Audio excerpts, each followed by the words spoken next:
and we have hit the start streaming button. We're streaming on Twitch already. Twitch is really good, I've noticed, about making sure that I go live as quickly as humanly possible. They're really good at that. We're streaming on YouTube. Let's do this. Oh, yeah.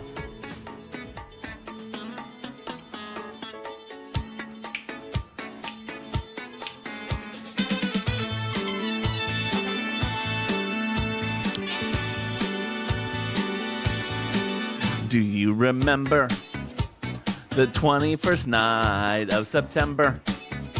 What was changing the minds of pretenders while chasing the clouds away?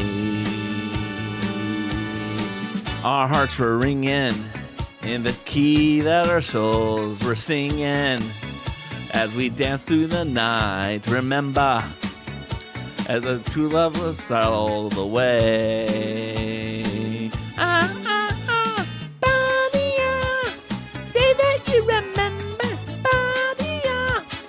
Dancing in September, Badia. Never was a cloudy day. Badua, badua, badua, badua, badua, badua, badua, badua, badua, badua, badua. Oh yeah. My thoughts are with you, holding hands with your heart to see you. Only blue talk and love. Remember how we knew love was here to stay. And now December found the love we shared in September. Only blue talk and love. Remember the true love we share today. Yeah, yeah, Badia. Say that you remember, Badia. Dancing in September, Badia. Never was a cloudy day. And we said, Badia. Say that you remember, Badia. Dancing in September, Badia. Golden dreams were shiny days.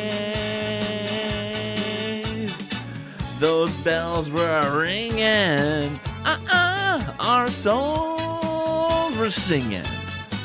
Do you remember every cloudy day? And we said, Badia.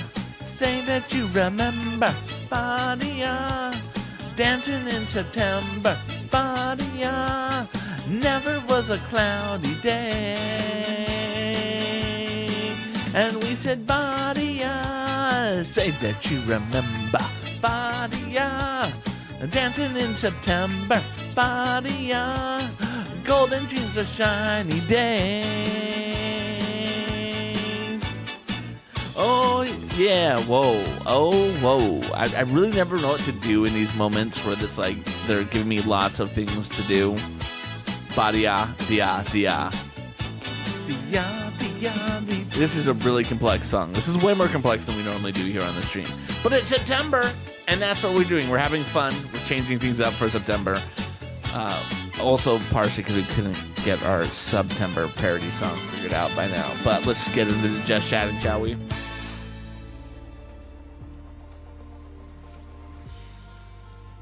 Aloha.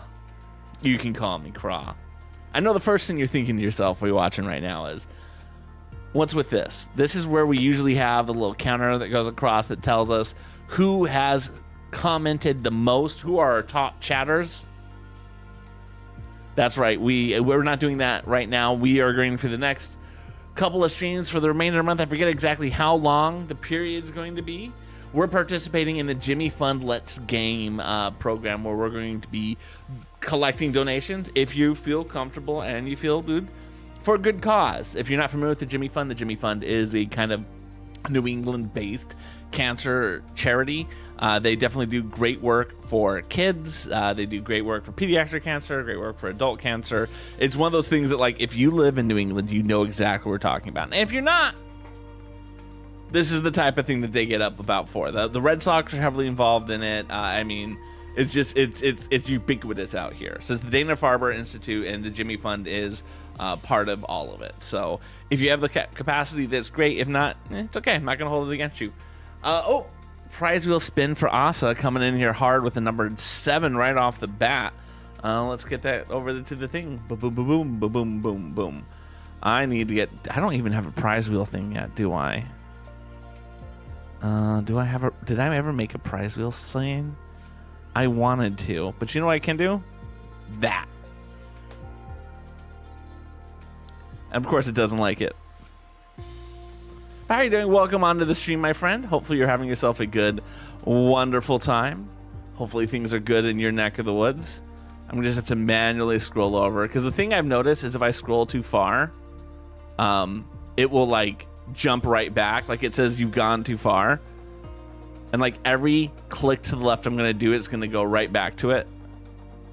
Okay. I feel like if I go further than this, we're asking for trouble. We're gonna be starting with a spin on number 7. May the odds forever be in your favor.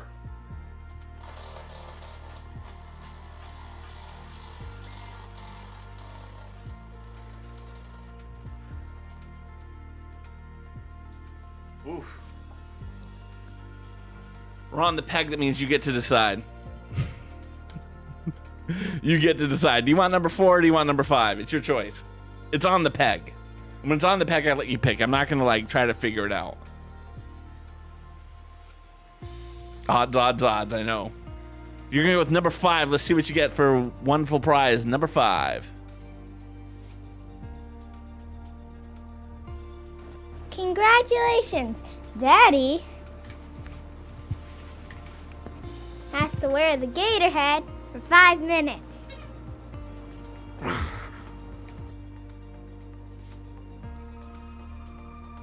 All right, we're going to get the gator head.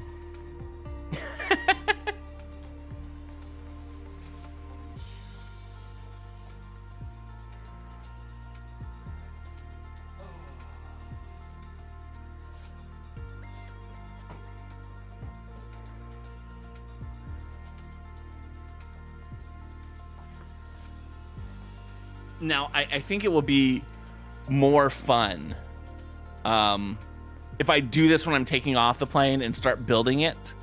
So if you unless you want me to wear it while I set like the flight up, your choice. I'm willing to wait for its more fun times, but like your choice. I do it right now while we set up the flight, or I can do it when we're actually trying to fly and trying to put together Lego. I don't know if it'll be more entertaining for you.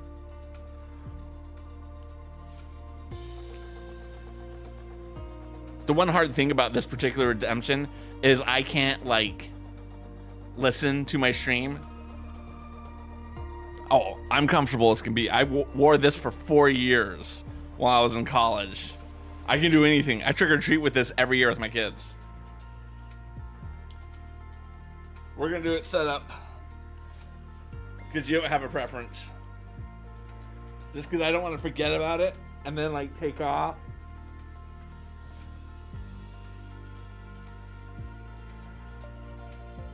Yeah, my kids every year for Halloween, they're like, Dad, what are you going to do? Are you going to wear the gator costume or are you going to wear it not? Let's see, I got to do...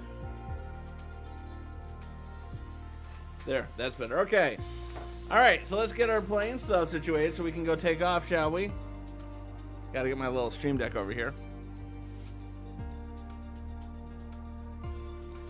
We're going to set up our flight.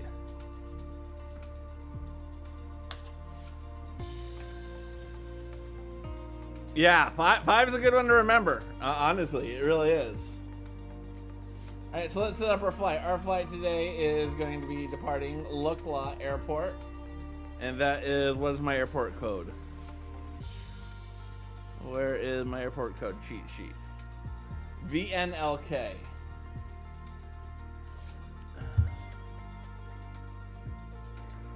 VNLK. Okay, let's actually get that over that. How about that? I'm hitting everything right now. VNLK. Yay!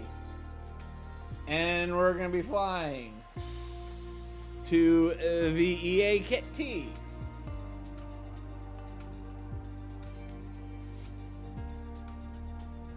Alright, and then we have to set up time of day.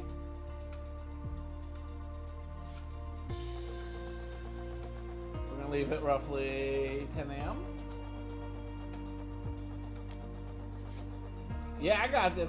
This is like I said, wearing this is like wearing an old hat for me. Alright, and then we need to come into here and we need to go to our weights and balances. And we give ourselves all the fuel. And let's get back out of this to Navalog. It seems to be good. Let's change our height to 15. Okay, that's much better. I like that Navalog. And of course, the first thing we're gonna do is we're gonna try to fly. Aww, I appreciate that. First thing we're gonna do before we go on this flight is we want to go check out Mount Everest.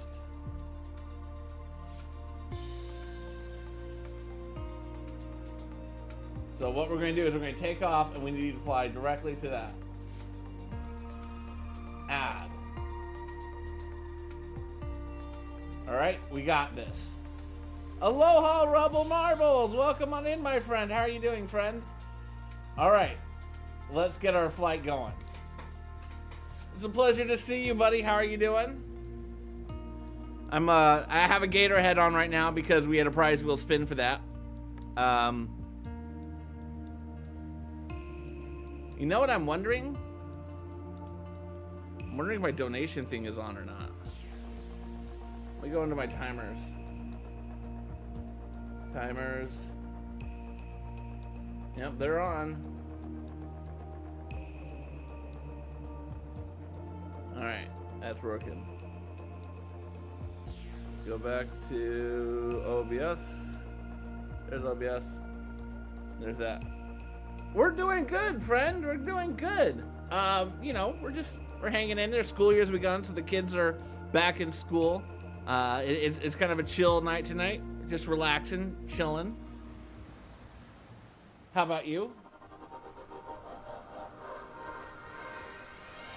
All right, cool. Let me get the plane going. This is gonna be tough because I can't hear much, and I'm gonna have to fly to Everest. So let's come over here. I'm in the right one. No, I'm not in the right one. I need to do that, and then we need to swing and lift up like that. Perfect.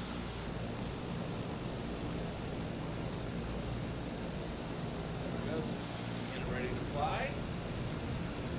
This is gonna be fun. Landing gear. Landing gear. Landing gear. Landing gear. Full power. And control the lead to get rid of the parking brake. Pray for us, this is a very short runway, y'all.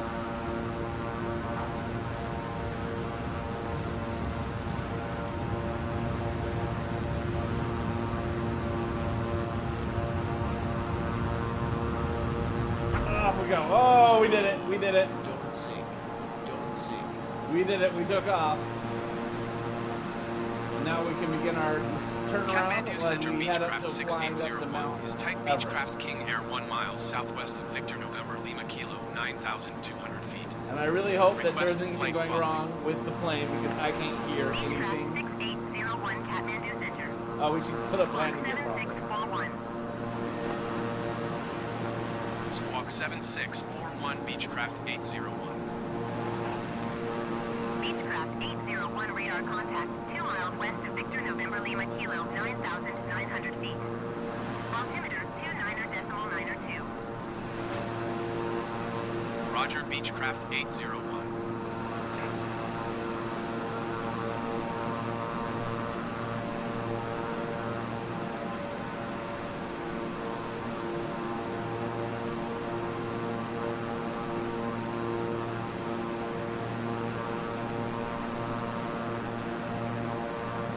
fly so much up that we can go at any given time we're trying to fly. If we drop too fast, we're not going to be able to go up. We're going to have to circle around a couple of times. Get up high enough to get out of this valley.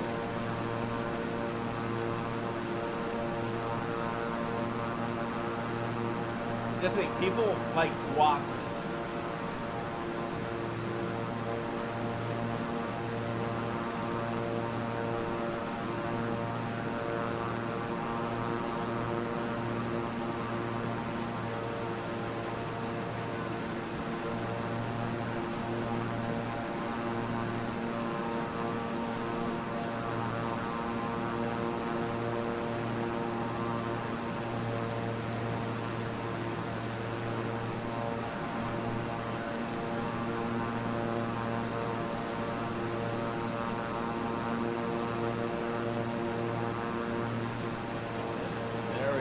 Getting there. We're facing the right way. We're going to clear that mountain.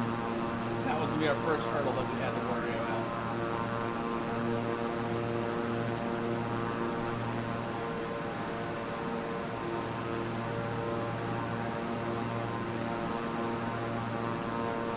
There she is. Now you guys can see Mount Everest right there.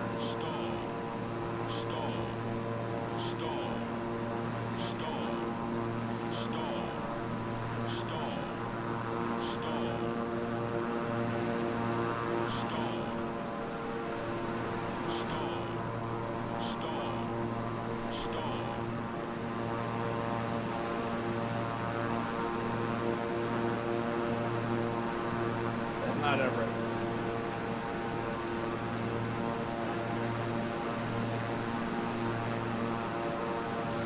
And I'm not high enough to get past those.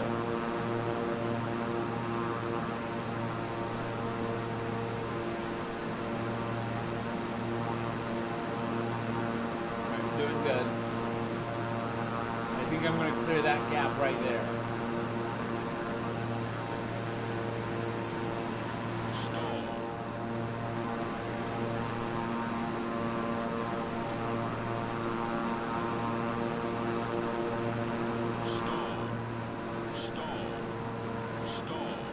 Yep, I feel good about clearing through this gap right here.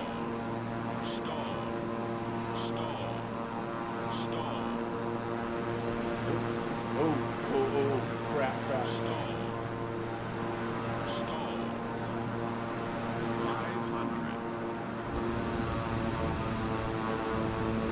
That's not good. Alright, we're going to try again, this time without the gator head.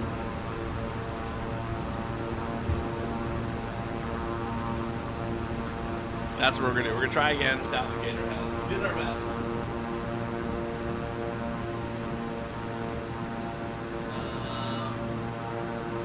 Escape. And then we're gonna restart.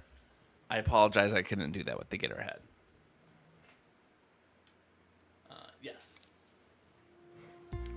So did you have a good remainder of your trip in Iceland, by the way? Hopefully you had a good time with that. We enjoyed Iceland so much. All right, we can mark that as complete. Landing gear is down. That's a large lawnmower, exactly. Let's go there.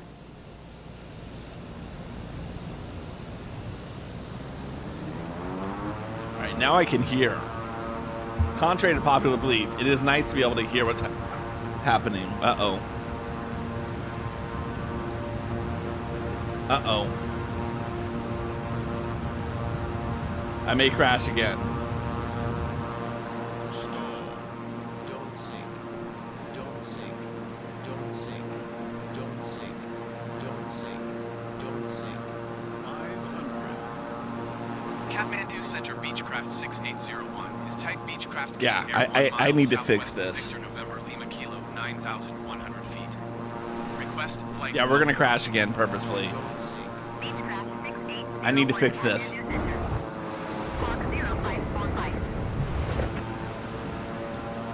Squawk 0545 Beechcraft 801.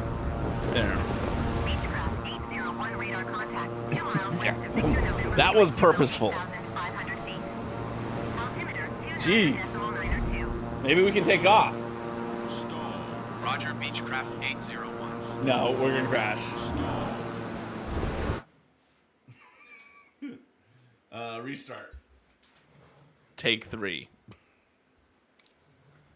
Like, I literally went to adjust my microphone and my microphone fell off the stand. I don't know if you guys saw that.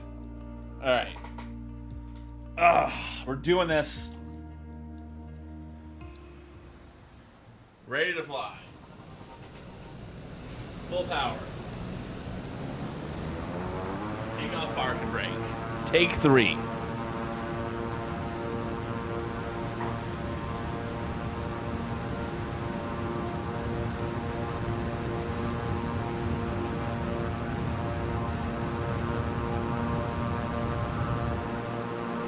Don't sink. Don't sink. Don't sink. Don't sink. Don't sink. Don't sink. Don't sink. Don't sink. Kathmandu Center Beechcraft 6801 is type Beechcraft King Air 1 mile southwest of Victor November Lima Kilo 9,100 feet. Request flight following. Beechcraft 6801 Kathmandu Center. All right, we're doing good on that first curve. Squawk 5452 Beechcraft 801. And this time we're going to use this valley here to help get elevation before we head towards Everest. 1,100 feet. As opposed to doing that circle. 902. Roger, Beechcraft 801. Right?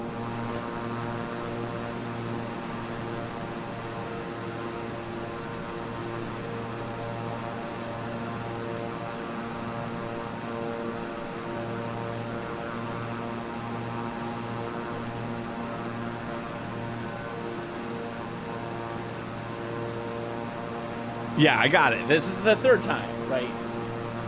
Yeah, we're going to use the natural terrain to our advantage to climb.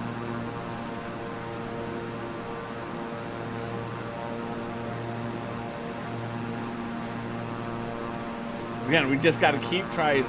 Because Everest is what, 15,000 meters? I have no idea how many feet that is.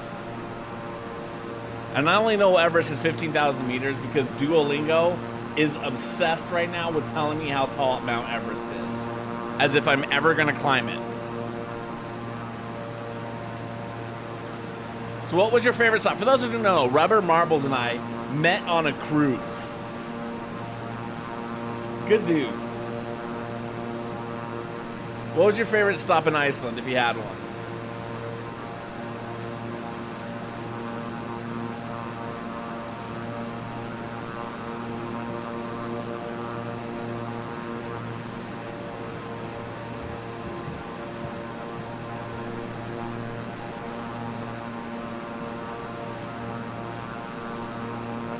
See, this is already going better this time.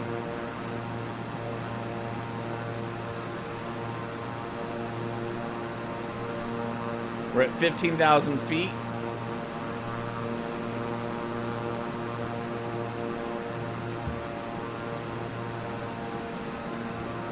We're passing by the Seongbushi Airport.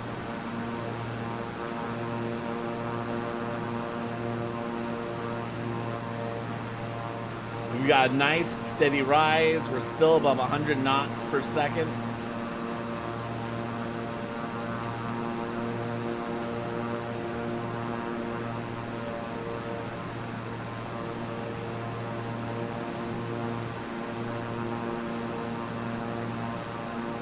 Oh yeah, Akureyri.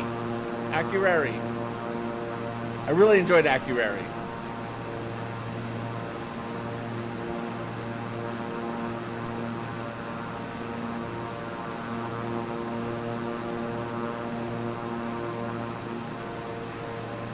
I think at least that would have been, yeah. Akureyri was nice. We went to that Godafoss waterfall, and then we went to a lagoon, a forest lagoon, where they had like hot springs with a pool. The Guinness was very good there. Excellent.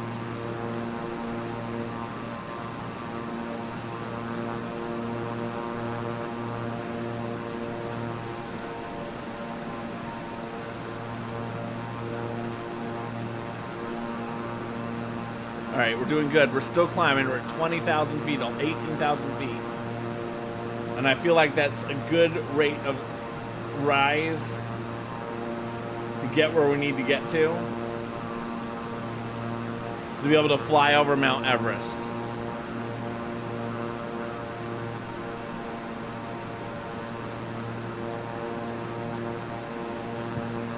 Which that's the goal. And once we get over Mount Everest, then we're gonna go fly out. You want to go to the lagoon too? Ooh, nice. Silver Spring sounds awesome. Yeah, Akureyri is a place we definitely would want to go back to if we go when we go back to like Iceland. Like we feel like we'll fly into Reykjavik, and then just kind of go see the southern part of the island which we didn't go to, and then get to Akureyri and then head back from there. I think that'd be a good little trip.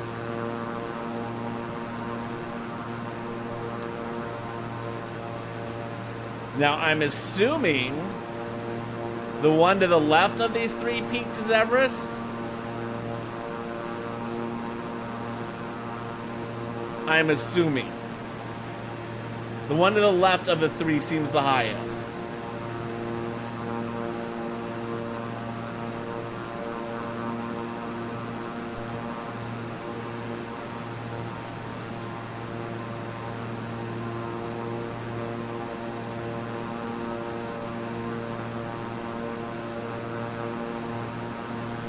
Definitely worth it. All right, we're to 21,000. Again, I do not know how high I have to get to. All right, I'm thinking it's the middle one now because they've got like a point of interest over the middle one.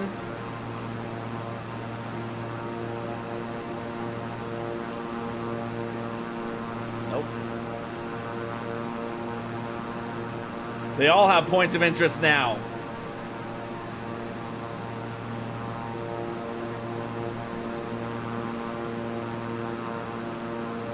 I still feel like the one to the left is the highest one.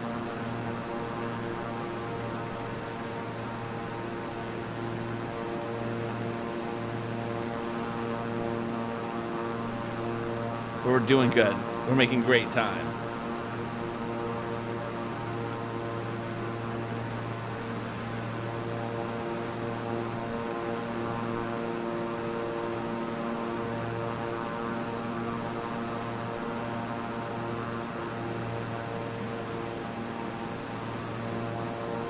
I mean, it's hard to tell which one is higher. And I just don't know enough about Everest to know for sure.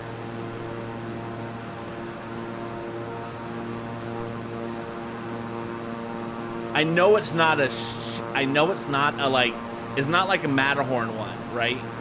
It's not like a sharp peak, which is why I don't think it's the one to the right. I think it's the one to the left.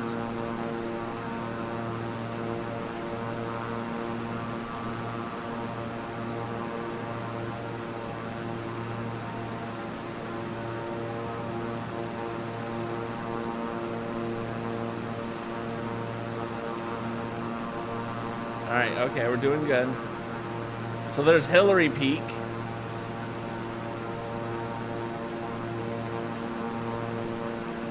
Yeah, we're definitely not going to be able to clear even that middle at the height we are. So we're going to go by Hillary Peak. And as we're getting closer, it's showing things. So in the middle of the two is Everest Camp 3.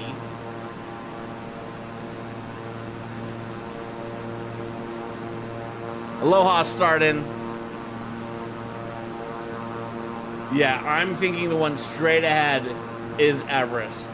But we obviously are not high enough to get over Everest. So we're going to bank to the left and come back towards it. Contact Chengdu Center on 120.9er. Good day. 120.9er. There it is. 80. Yeah, see, I'm stalling. Goodbye.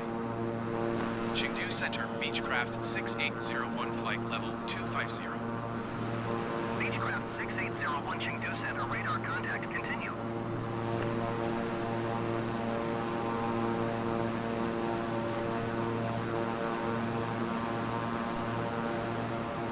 I don't think many pilots fly by Mount Everest, by the way.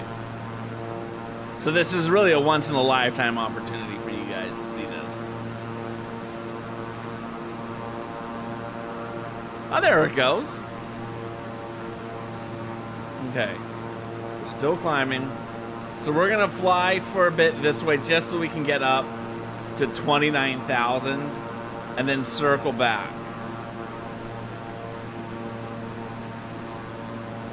You know, it's a pleasure. Yeah, so Rubber, this is my mod, Startin. This is Rubber Marbles. I met Rubber Marbles on the Iceland trip, actually.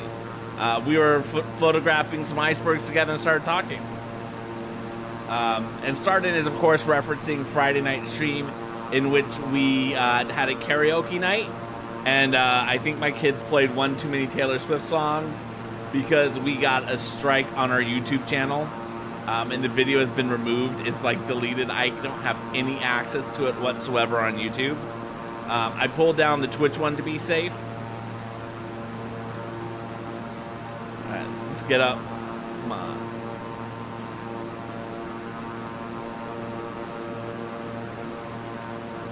Again, we're just trying to get up to 28,000 before we turn around and head back.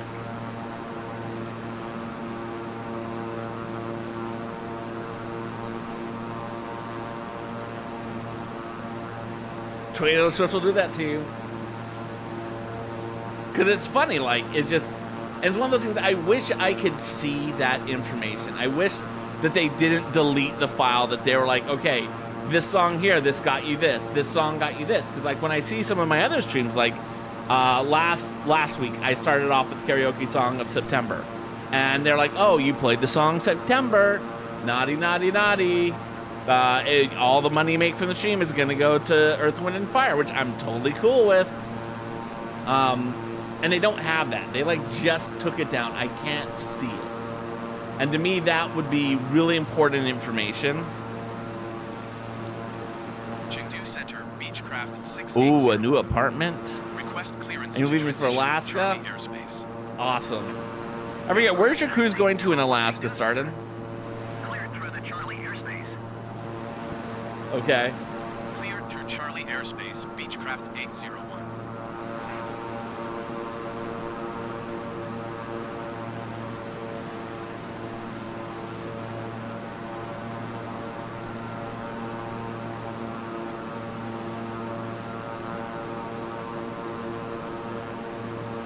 To build up some speed. And now we can start our turnaround.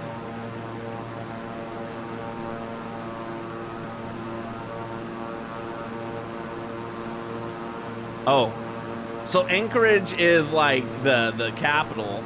I would say most cruises to Alaska are gonna hit just the Panhandle. So you're gonna get Juneau, you're gonna get Skagway, and you're gonna get all those ones in the middle of it.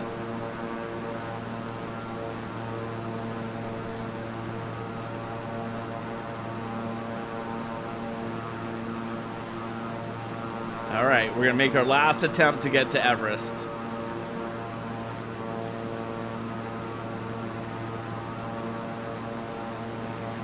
Beechcraft 801, you're leaving my airspace. Resume own navigation. Contact Kathmandu Center on 124.7. All right, we're up to 29,000 feet.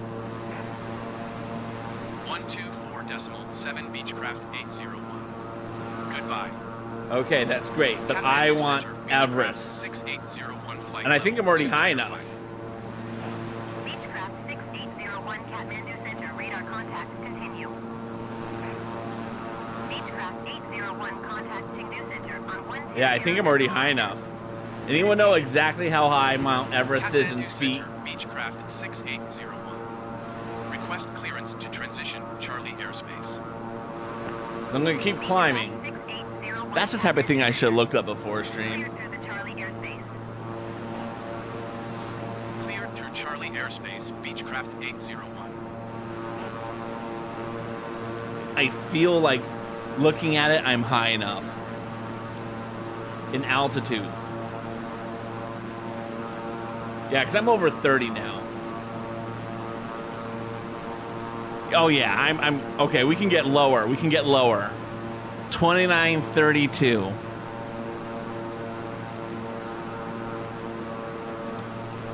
I'm gonna get down into the 29s. I want to just get right over it.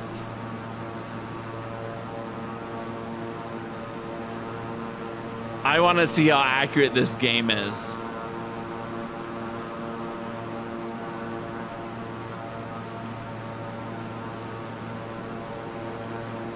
All right, okay. Oh, no. There we go. This will clear with about 200 feet.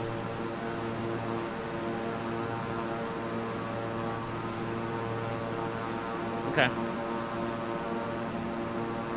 I'm battling some wind.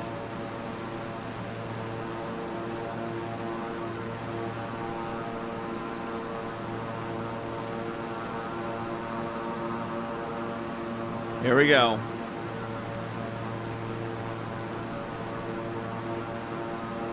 Okay. 29,300. 29,200. 29,100.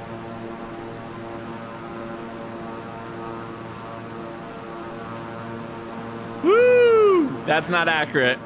So we cruised over at 2,800 or so. But good job, everyone. I'm proud of us. I'm proud of us. Now we can fly to Agartala and we can start building the Lego set. And let's get our heading to 135.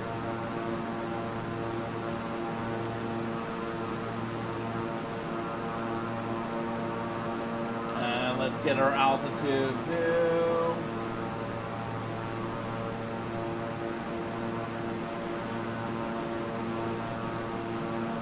I'm gonna have to butter this one a little bit down because I think that's good enough to do heading and altitude. Vertical speed. And go.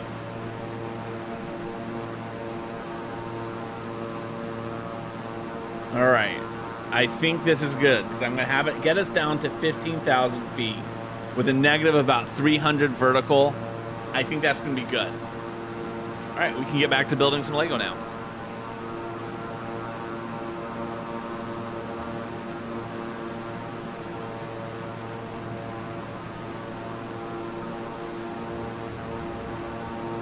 But before we build, we have to answer a very quick question.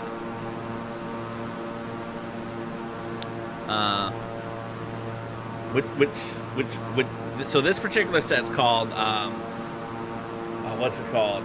Tales of the Space Age. And what makes this cool is we have 4 little things to build, and I don't know which one we should be building next. So we can be building this one or the green. So whoever writes brown or green first, that's the one we're gonna build, because we're building them both. Well, which one do you want us to build? Your choice.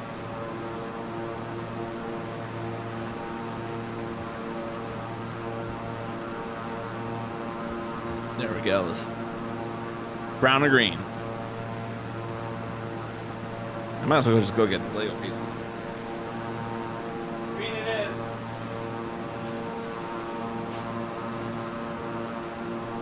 Thank you very much, Rubber Marbles. Let's go over here. Let's give you guys a zoom out of this. There it goes. Okay. So we're building the green one. Yeah, this is a beautiful set. I've thoroughly enjoyed building this set so far. I can't wait to finish building it.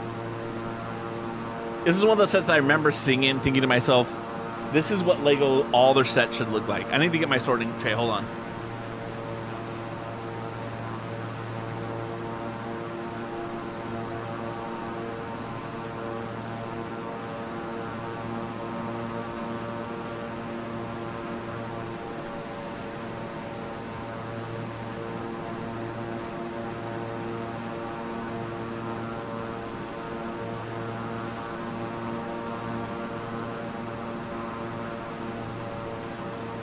Get her head back.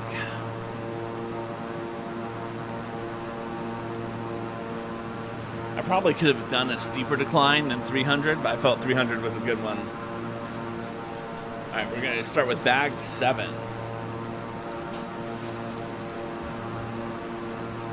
Oh, nope, we need to get that up over here.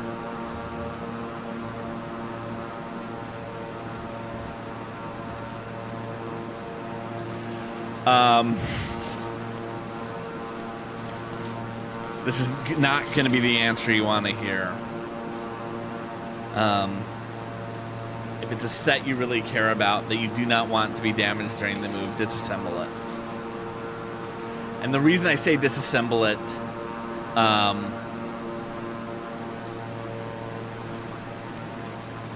it's just, it's so hard.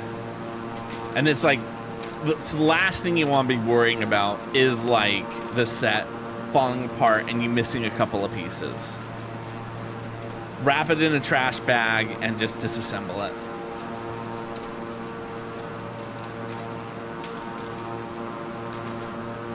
That's what I did. I rebuilt the Quickie Mart.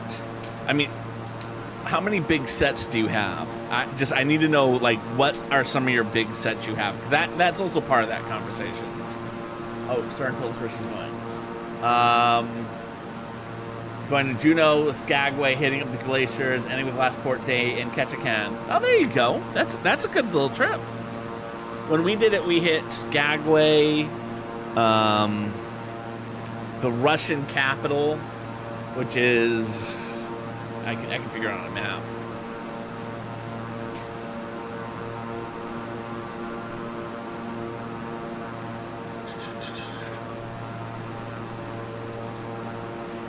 Juneau, Alaska, as opposed to Juneau, Wisconsin.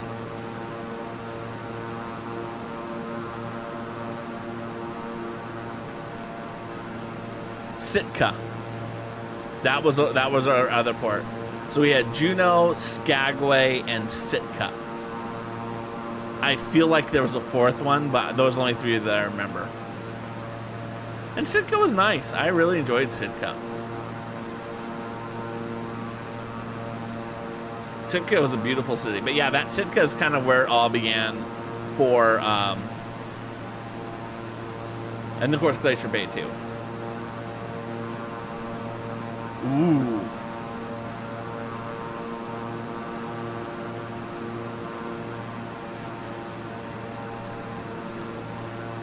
Yeah. I mean, I disassembled Quickie Mart, and when we moved to this house, I only had 2 big sets, and that was the Lego Simpsons house and the Lego Quickie Mart. And I disassembled them, and I was such a noob at it that, like, I didn't disassemble them the right way. Yes, that is the most amazing. We did that with the kids. We did that one. It was like you got pulled through like the forest. Oh, that was such a good one. Although had to break my kids' hearts on that one. They thought we got to keep a puppy. That was really sad. They thought we were getting, because it was sled dogs that we got to do it with, and like it pulled us through. Yeah, they thought we were keeping the puppy, and they were all like emotionally devastated when we were like, "You don't get a puppy. That's not the way this works."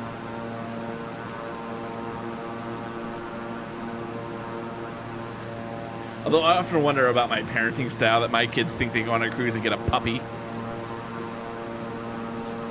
Like, in what world does that make sense? Congratulations, kid. I hope you enjoyed this trip. You're getting a free sled dog.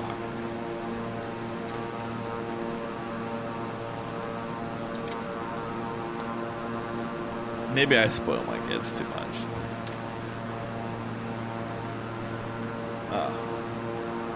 This is a good looking set so far. I love the green.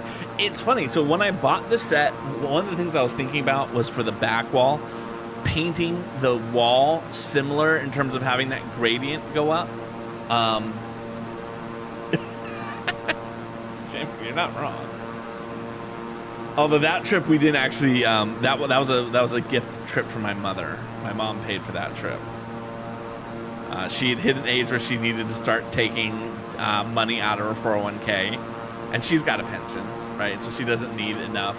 She doesn't need her 401k aside from doing nice things. So when she hit that age and she had to take something out, She took me and my kids and my wife, so basically my whole family, and then took my brother and his whole family too. It was a wonderful cruise, and we left out of San Francisco too. So we had like a sea day before we even got up there. But yeah, she played it pretty funny because she got 3 balconies.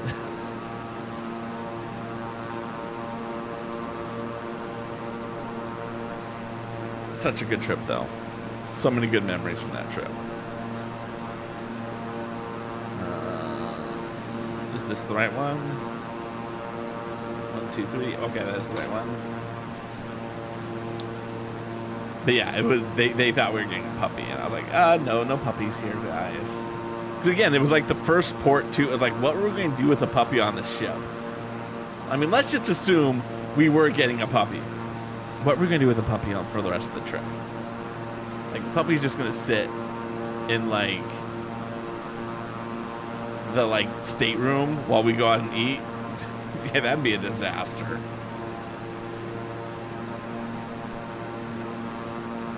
Well, it was so cute. I still remember the kids on that one.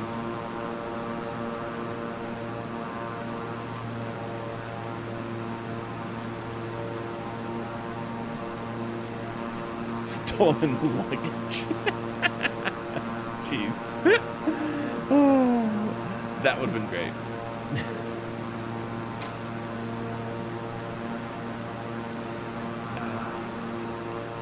Yeah. We had so much fun on that trip. That was such a good trip.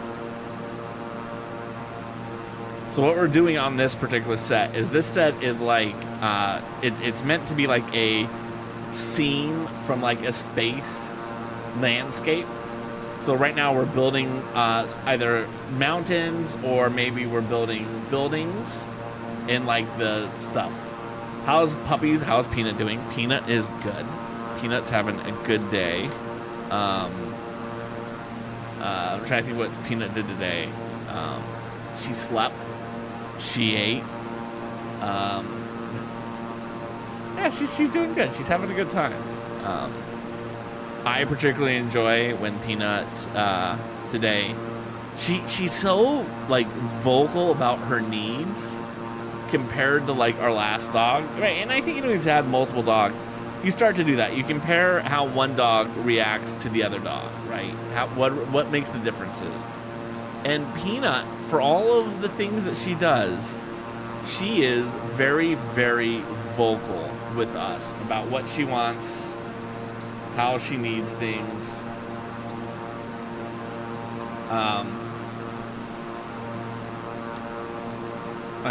Yeah. And it's very different because our last dog wasn't this way. She was very much a... She was needy, but she wouldn't bark at us when she wanted our attention. She just kind of was like, okay, I'm not getting what I want right now. I'm just going to sit here and pout. Okay, so this is the right one. Good. What I like about this particular diorama that we're building right now is I feel like they have very different part pieces, which is I enjoy. The last ones I didn't think varied the pieces in the middle of this enough. And this one is definitely varying the pieces for me, which I appreciate.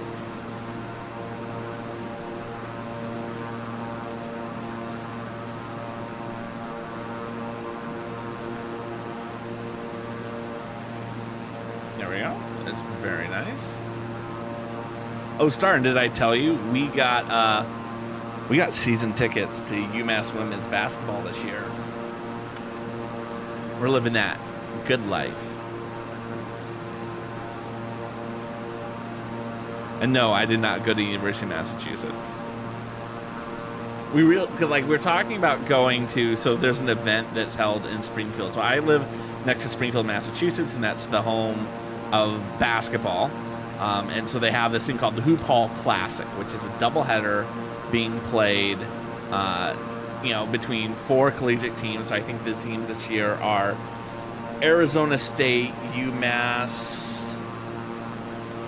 Rhode Island, and Temple.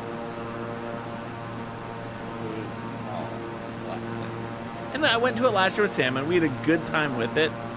But it just was like,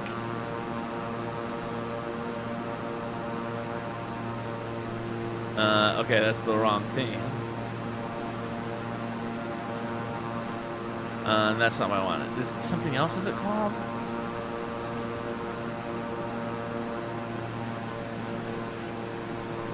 Maybe it's called something else.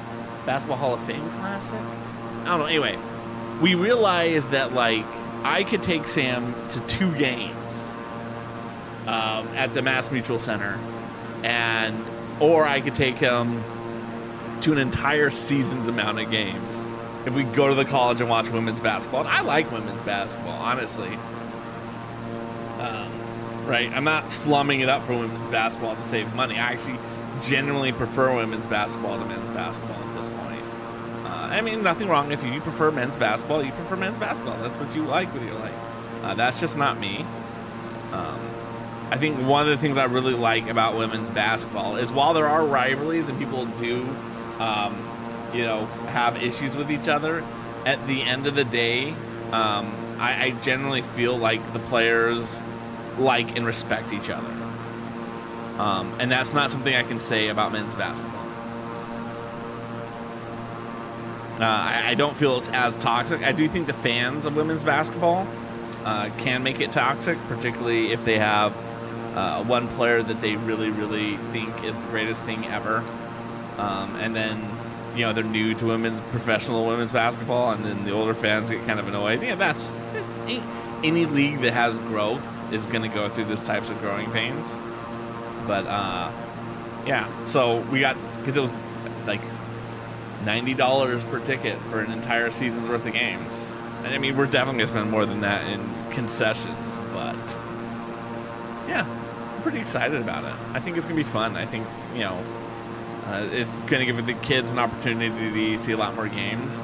And also, I really like the UMass basketball stadium. It's called the Mullet Centers.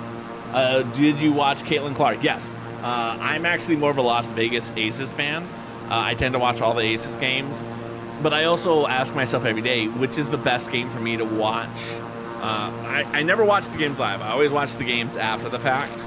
And I'm asking myself, what's the best game to watch? In other words, like, if the Aces beat up on, like, the Dallas Wings by, like, 30 points, I'm not going to watch that game. Because I don't feel there's... Like, if I'm only going to watch one game, and one game was a close game. And so while I am an Aces fan, I would say most of the teams, I have a favorite player or two within those teams that I really do enjoy watching.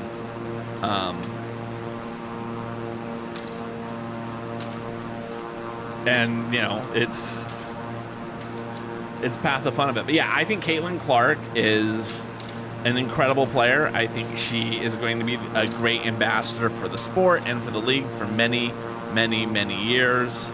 I can't wait to see the things that she's able to do once she really, because like, perfect example. So the beginning of the season, right, her team was getting their asses handed to them week in every single game.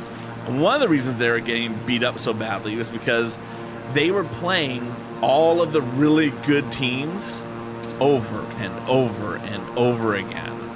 And then this season, because it was a season with the Olympics, all the teams took a 3-week break in the middle of the season, and teams like the Aces, who have 4 or 5 Olympians on their team, they didn't get a break. And Caitlin Clark and the Indiana Fever, who had 0 Olympians, took that time and practiced. And they have been on absolute fire since the break. One, they've been playing easier competition, so, right, let's not fault them for that. But 2, they had time to finally practice, whereas at the beginning of the season, they didn't have time to practice. They'd play a game, and the next day they'd play the Liberty, which is one of the best teams, and then the next day they'd be playing the Mercury, which is another one of the best teams, and they just never had time to breathe. right? And that's so crucial. And I think they're doing so good. Whereas I feel like the Sky, which was a team I really was liking. I was really liking them. They traded away one of their better players in Marina Marbury. And another one of the good players, Kennedy Carter, she was hurt. And they have just sunk. I think they're still making the playoffs this year because this is a 12-team league and 8 teams make the playoffs, right? So I'm not dismissing the idea. Like, if you don't make the playoffs, you did something wrong. Exactly. And that's the thing. And because I think one of the reasons why I like to watch different games for different teams is it get to see what the other teams are doing, what makes the other teams strong. It's all about becoming a fan who tries to understand it better. And that's what my goal is, to truly understand it better. Okay.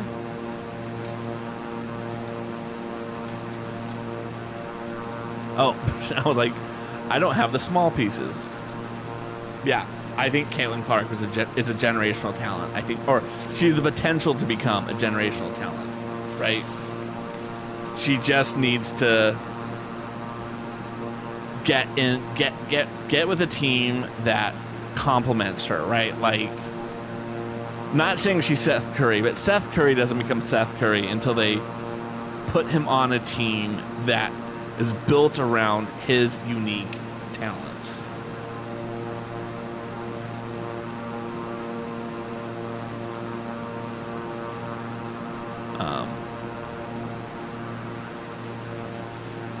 Yeah, I'm excited about the Valkyries. I think they're a new team that's going to be entering the league, I think, next year. They are the Golden State team, so they're the same ownership group as the Warriors. And it's funny because I used to work for the Warriors, and they posted pictures of the Valkyries Training Center. I was like, wow, that looks so familiar. Is that the Warriors' old facility they have in Oakland? And they're like, yes, it is. I'm like, good. I'm glad you guys are putting it to use after the people of Oakland paid for this. And you stabbed us in the back.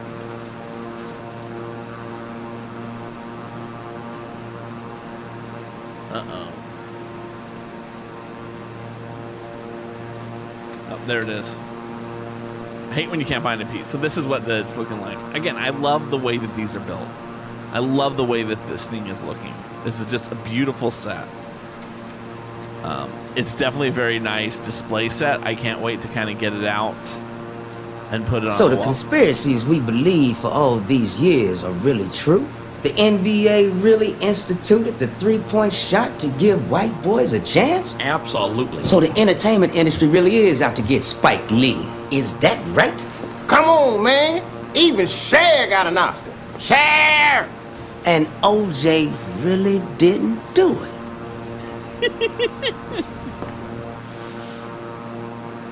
Yeah. So I'm assuming you're a Spurs fan, and I forget what the team is, but yeah, now they're the Aces. And it's owned by Mark Davis, who owns the Raiders, amongst other people. And again, I'm excited. I feel like they're doing a good job with trying to build a team that's a part of the community. The Stars, that's right, the Stars.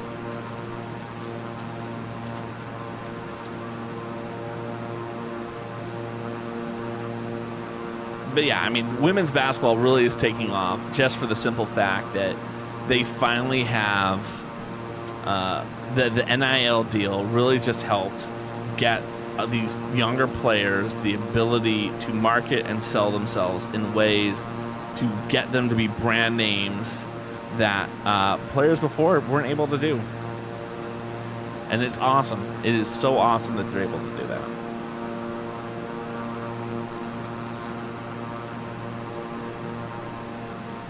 Because that's funny. So, like, the core of the Aces now started with the Stars drafting them. because Kelsey Plum was drafted by the Stars.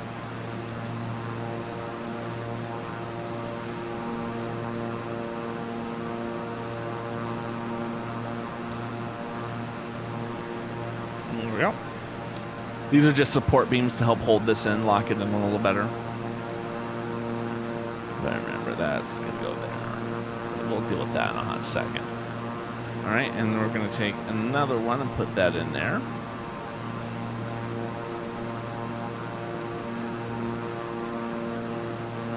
There it goes. And these pieces, of course, they have Technique pins on the back, and that is for the hook in case I wanted to mount it on the wall, but I'm not doing that, so we're just going to put that over there. Yeah, and I think that that's the most important thing about the league is it's giving people options that they didn't know were possible, right? It's all about giving, just visibility, Like I remember I was a kid, growing up in Oakland, I knew about the A's, I knew about the Raiders, I knew about the Warriors, but I was a really good soccer player. I was on a competitive league team. We traveled around the state to play other teams, but I never thought that there was professional soccer because it just didn't exist back then.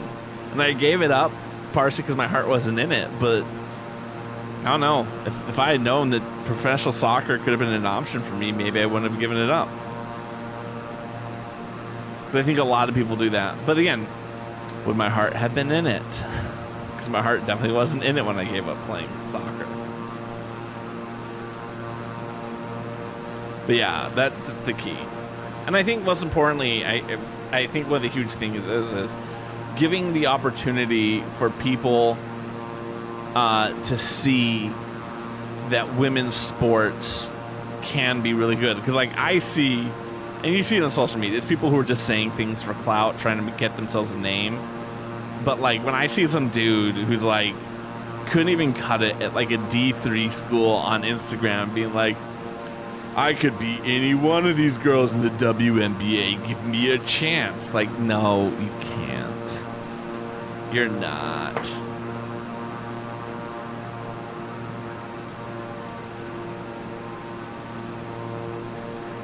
It's an interesting thing. It's so interesting to see people get into those types of stuff. I try not to argue with people like that. Because at the end of the day, what they're looking for is they're looking for attention. And if you argue with them, you're giving them the attention they desire. Okay. Oh. There you go.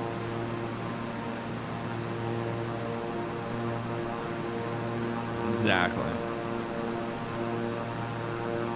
And as I always say, arguing online is like sleeping with your cousins. It can be a lot of fun, but it's nothing to be proud of.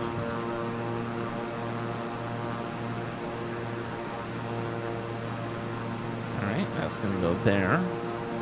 Then I need this to go underneath. And then that's going to click in just like that. And we get to build one more of them. There's a lot of extra pieces in this set.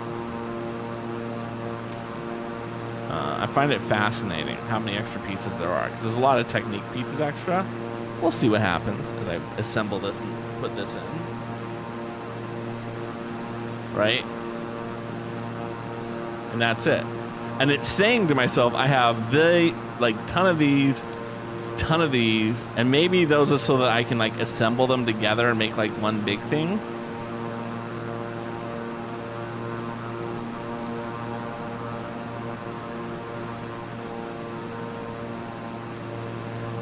There. Okay, perfect. Oh, I put it on upside down. Okay.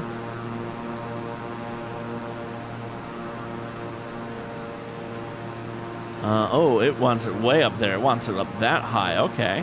Okay, I see you. There we go. So this is what it looks like now that we've done, and now we have 3 of them. Let me go get the other 2.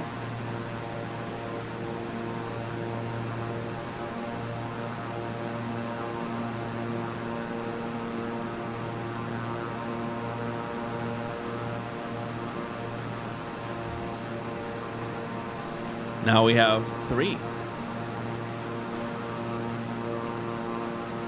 I already know where I'm going to put these in my... So you can't see it because this isn't going to give a good view, but if I go to just chatting,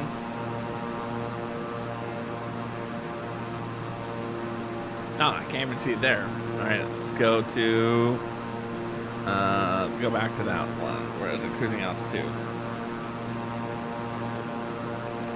As if I don't have a camera I can move.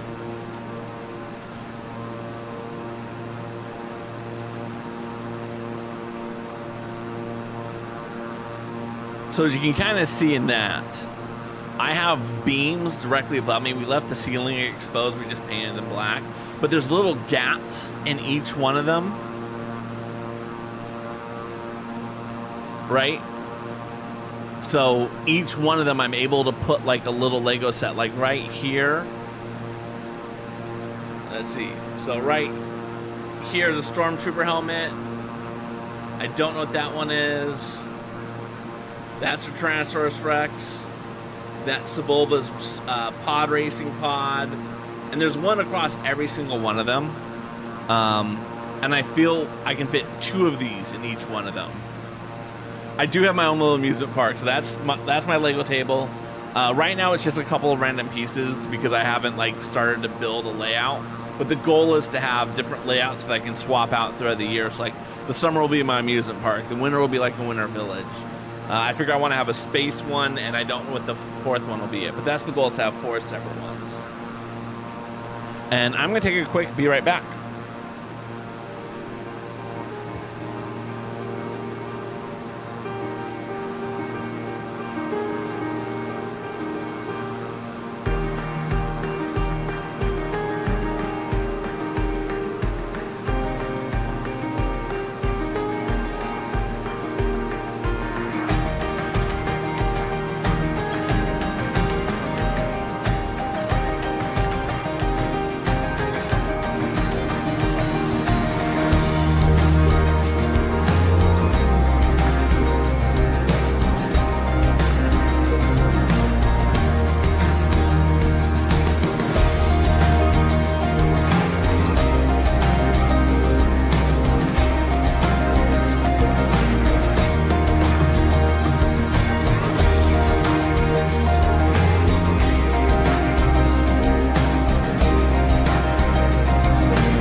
I hope you guys enjoyed that video about what the Jimmy Fund does.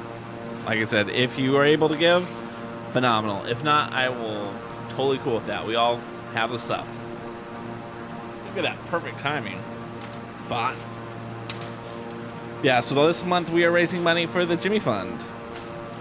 And I'm like the worst fundraiser ever on Twitch. I swear to God. Like, partially because I don't ever do incentives. I know you gotta do incentives. I'm just really bad about like, oh, this is something people would want. And like, and a part of it comes down to like, when like I'm in other people's charity streams and they're like, oh, you donated money, thank you so much, you get this. I'm like, okay, cool. So like that's one of my problems I have in life. That's one of my things I want to get better about as a human being. All right, so we're gonna be building the fourth one now. Oh, we should turn the camera down. I was sorting, you guys can't even see it. So we're gonna be building the fourth one. Ooh, so pretty. There it is, perfect. All right, so, and similar to the last one, bag 3 is gonna be like the bottom portion of it, bag 4 is gonna be the top portion. Oh, exactly. But I'm it's one of those things. One of my struggles in life is more just like, yeah.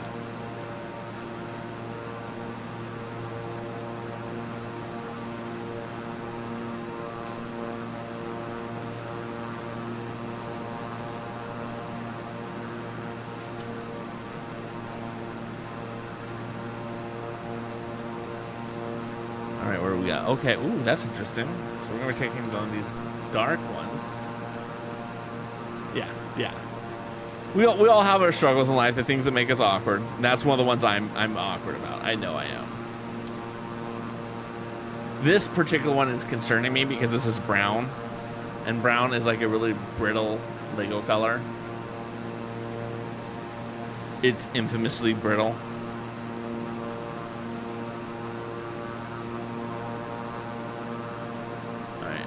Put a black pin into that.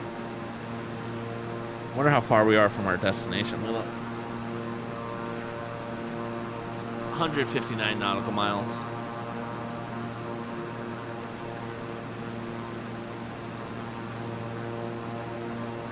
Oh, there it is. This is a good slow decline because we're down to about 18,000 feet right now. As for the friendly reminder, we started at 28,000 feet. So we've dropped 10,000 feet in the last however long it's been.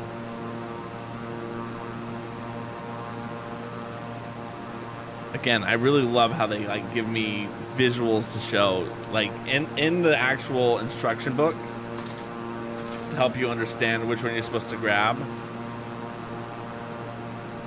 Right, they have this little key so you can see which color you're supposed to be using. I find that so helpful. Okay. And then a white one's going to go across. This reminds me of Marine Layer. Marine Layer being a clothing brand from San Francisco.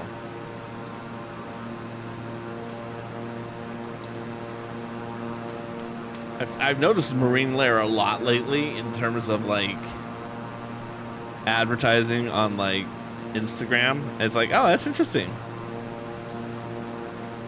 It's interesting to see their evolution. Maybe they always were kind of a hipster brand in terms of cool, chic, retro aesthetic.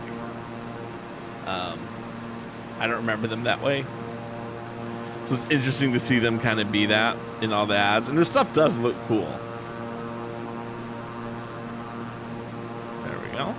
That came out pretty good. Oh yeah, that's nice. Look at that. That's a good fade. Alright, so now we're gonna go with the brown. The light brown. And the orange.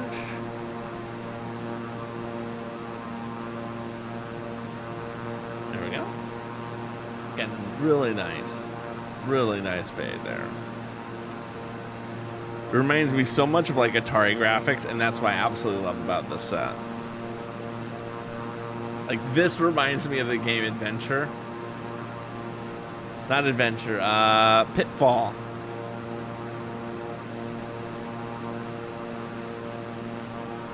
Okay. And is this the... Yeah, it is that brown.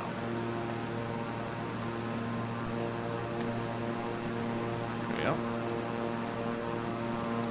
Then we have to build 2 little...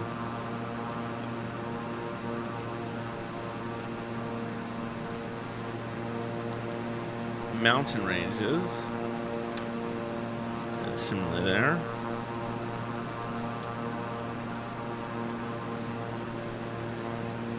Alright, and then we're gonna have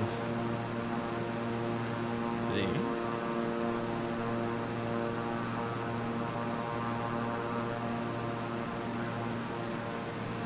Alright, and then this likewise gonna go on that one.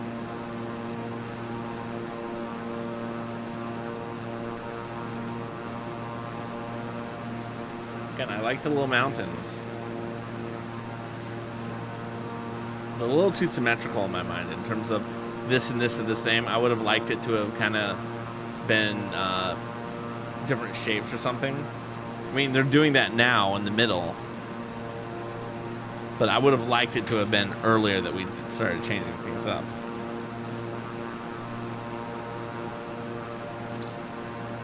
Alright, so that's going to go there.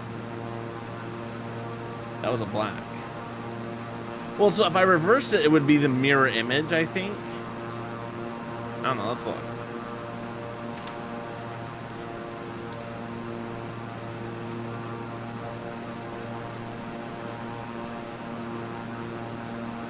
I kind of like that, but would I like it more?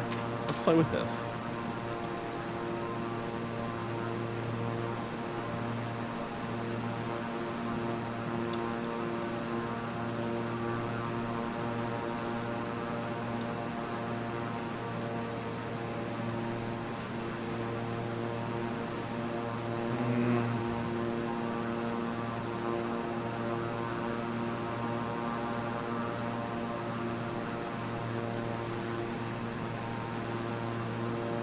I think this is the right one. I think this is the right one.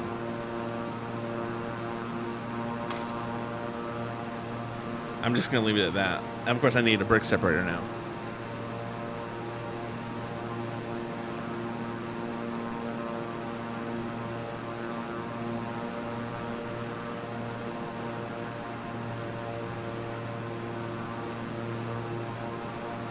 Because I put a black 2x1 on here when I needed a brown.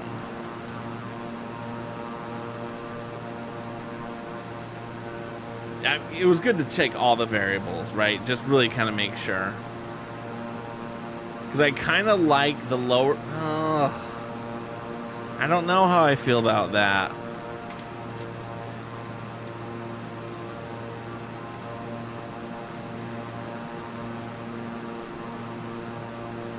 I kind of like that.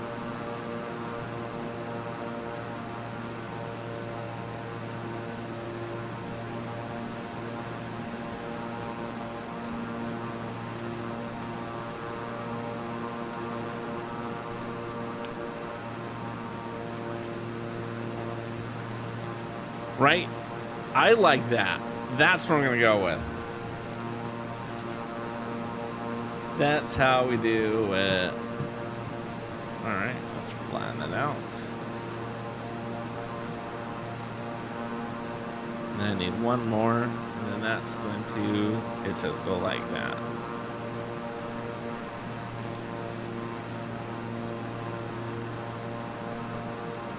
There. Yeah, I like that. That feels good to me. That definitely feels good. I support that. Oh, and then I have to do you flat over here. And then you over here. Oh, look at that. Now we get to do some more stuff. So this is going to go there like that. So we're building some sort of rover. And then we're going to take this, which is a gray flower. That's cool. And then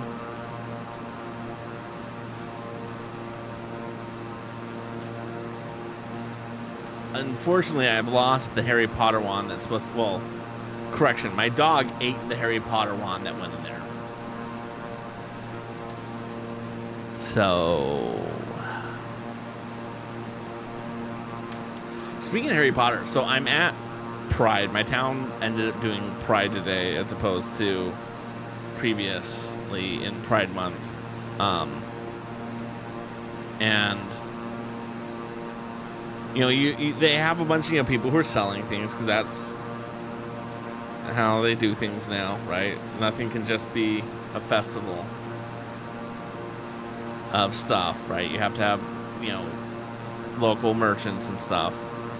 And you know, I assume most of them are, you know, supportive of the LGBTQ community. One woman was selling little like cups and mugs and stuff that had like printed out images and stuff slapped into them, and she did some Harry Potter stuff, and I wanted to be like, really? I appreciate that you're here supporting Pride. Harry Potter? You sure about that? It was interesting. It was interesting. I didn't want to say anything. It was definitely it was a very interesting thing for me to notice.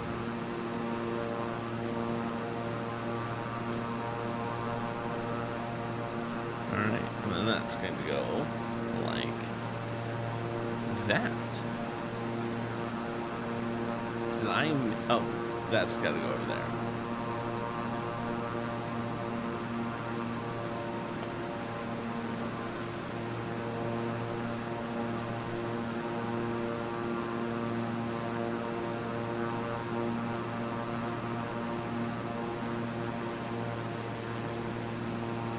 Okay, that's what I did wrong there.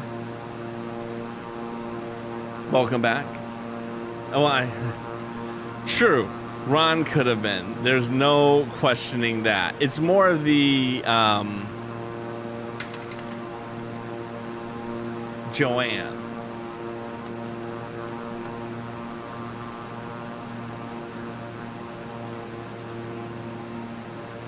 It's more of the creator of it than anything else.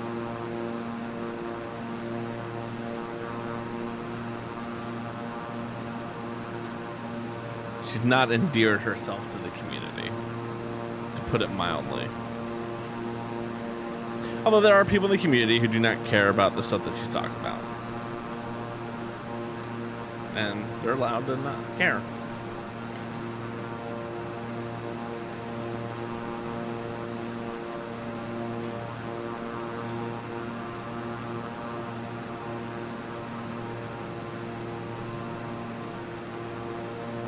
How are we doing on the flight? Okay.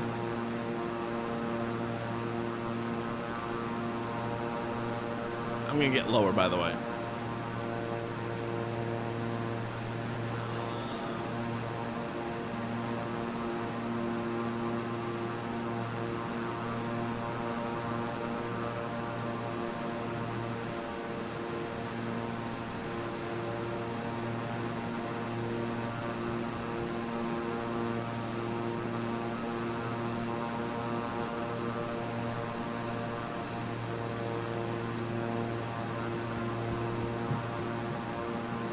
We're gonna get down to 5,000 feet.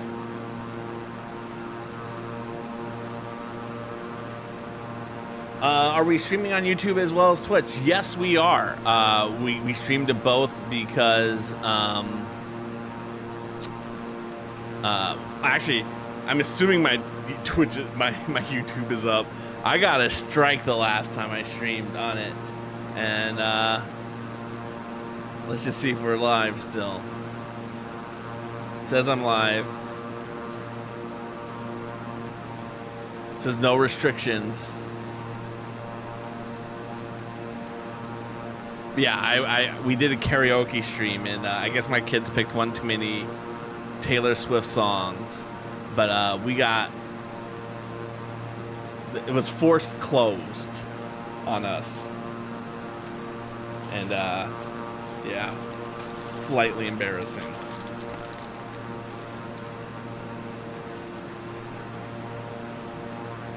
Yeah, I'm 1000% blaming Taylor Swift. The kids were all about singing her songs. Again, I respect, right? I respect it. I thought I paid for the software. I paid for my subscription. I thought I could do that, but I obviously can't. So I already lost my appeal. I just have to wait 90 days and then the strike goes away because I took like the mandatory YouTube training. All right, so Asha has not touched the, okay, I think the question I always ask people when they talk about a desire to want to do social media, what do you want to do with the channel, right? What is the goal? What do you hope to accomplish with it? And it's not meant to be anything more than, I think, there's nothing wrong with just kind of doing stuff on, social media and seeing what happens, but I think really understanding what the goal is, if it's something that you're like, oh, should I do it, should I not do it, that'll help you understand if you should be doing it and what you should be doing. What do you want to accomplish by having it? Yeah, then go for it. Go for it. As I always tell people, just do your best not to stress yourself out. There's so many things that can stress you out with content creation, that it's best to just make sure you do the things to protect your sanity. So I think for so many people, there is that fear that they're not creating enough content or not creating good enough content. I definitely have that fear a lot. My main YouTube is exceptionally dead. But every now and then I try something new and I do it for a week or so, and then I'm like, okay, good, I tried that. At the end of the day, this is a creative outlet for me. That's what it's all about for me. It's a creative outlet to try things.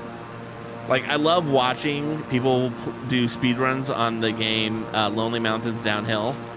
And then I found out that they have like these daily rides, and these people are putting incredible things. I was like, oh, I should try it out. I should check it out. And I did it for a week, and it was rough. Aloha Coated Lemur. What a freaking pleasure to see you here tonight. How are you doing, my friend?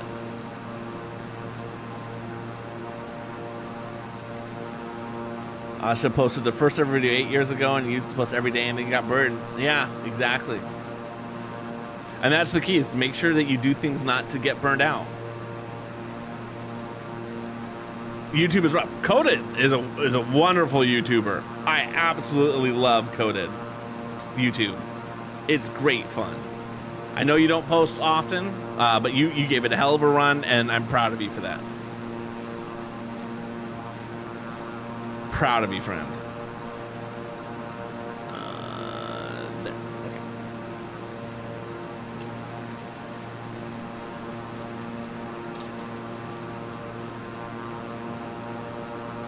Okay. Always. Always. Yeah. Well, that's what it is. It's you, more than anything, I think, with content creation, keeping yourself from getting burnt out is the game, right? Like, long term, that is the game. Keeping yourself motivated, because I see so many people who, and I've seen this in my almost 5 years being here on Twitch.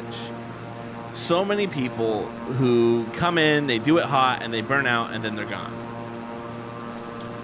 And no shame in that. They had fun, they did stuff, and they don't need to be here anymore. That's their growth and journey as a human being.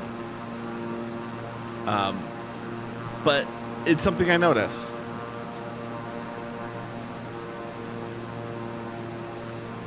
And I always feel bad.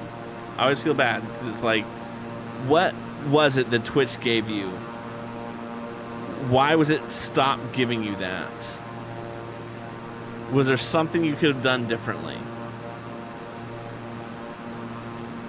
And also, I think a lot had to do with the fact that when I first joined, there were so many people who were doing it because it was a pandemic thing to do. And then, yeah, no, that absolutely. But even people who like before, who stuck it out through after people, COVID was over, right? I'm saying that in quotations because I'm a person who believes that COVID is not over. It still is with us. We're just not doing anything about it anymore. It still is very much a reality for many people in this country, around the world. It still is something that is very real for a lot of people.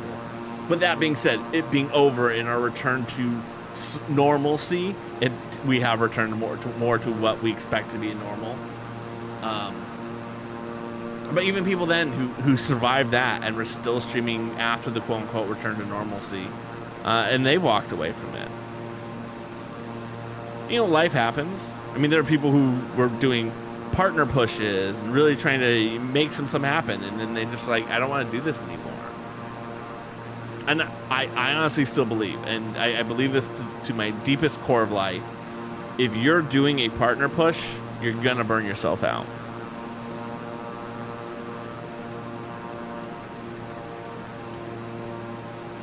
Absolutely happen every single time. It is never fail.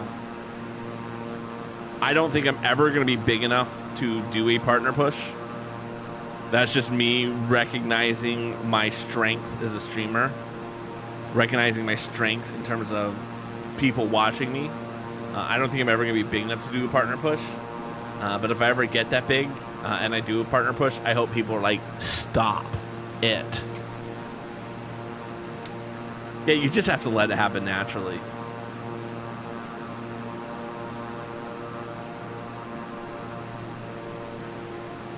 But see, rubber marbles, you're still here, you're still participating in the community, right? Even if you haven't streamed, you're still watching streams, you're still active, you're just not active in that one way. I'm talking about people who are just completely walked away from everything, right? I'm sorry to hear that, Asha, and I'm hoping that you're able to come back and able to do it again, to give you a piece, and know that we will do our best to support you in ways that we can. Truth's still here. I mean, I've been gone for like 2 months while this room got built, and I was assembling things and doing all that stuff. It was very hard for me to come back. I was really scared to go live again. But I knew the only way to get over it was to click go live. Nothing was going to happen unless I clicked go live.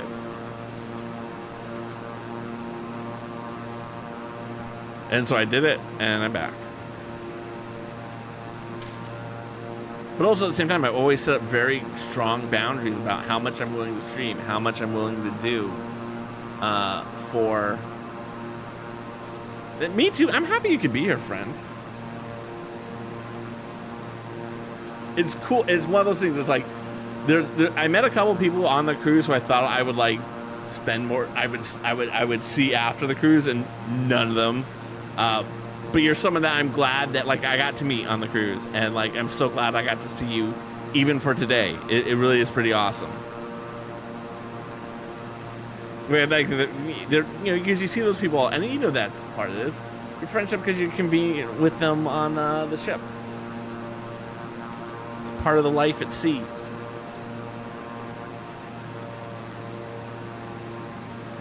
All right, and then we have to do another layer above it.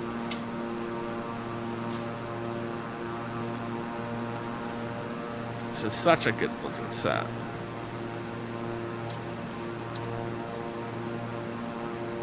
Of course, all these pieces that they're having me put on are so that you can connect them in a row with, you know, technique pins, which we're of course not doing. We're never going to do that.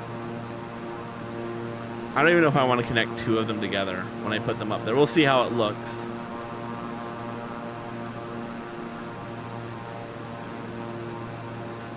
You're still working on your OC design at the moment. OC mean original content?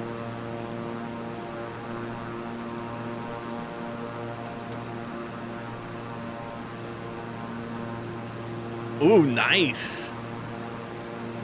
That's excellent. Where's your next cruise going to go to? We haven't booked a cruise yet. Our next cruise.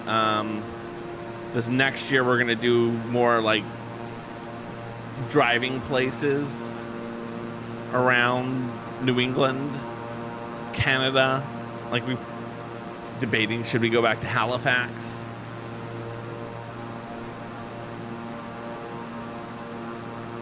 Yeah, the biggest thing about cruises, and I think anyone who does cruises will say this, the more at-sea days you have, the rougher the cruise is going to be. Because I swear to God, by the end of the cruise, people were...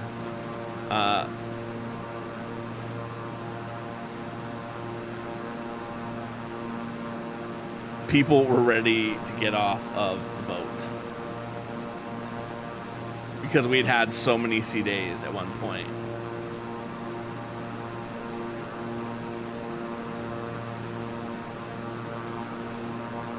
I don't feel like that's enough of an overlap, but we're going to do it anyway.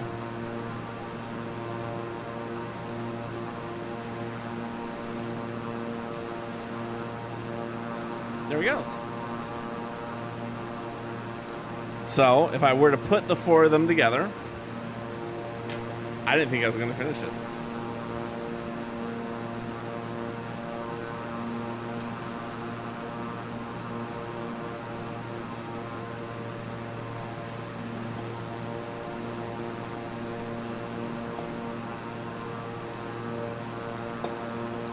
So if you put them together, this is what they would look if you did it just like one straight across diorama. Like I said, I'm probably going to split them up, put like 2 in each one of the eaves. I keep debating if I want to get like a lighting kit for it. I'm not sure if I want to do that or not. Yes. I did play that with Sam. We played it a couple times. We couldn't land the plane successfully. We had a good time, but we haven't picked it up since. But yes, it's sitting over there with the rest of our games. 47 nautical miles. This was a really good set. I'm very happy I built this set. I forget how much I spent on this set. How much is this set, out of curiosity?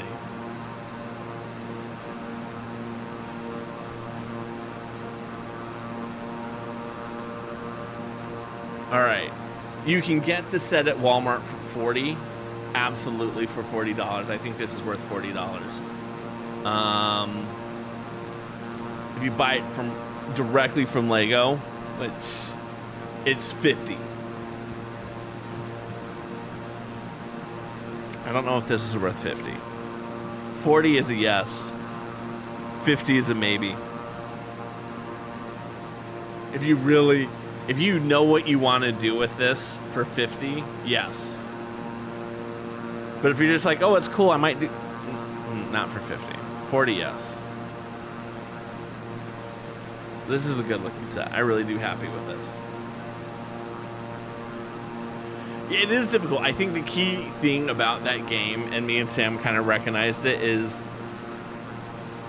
and this, I guess this is true from flying planes, not that I'm an expert in flying and landing planes, but it comes down to your last roll. That's what it does. It comes down to your last roll.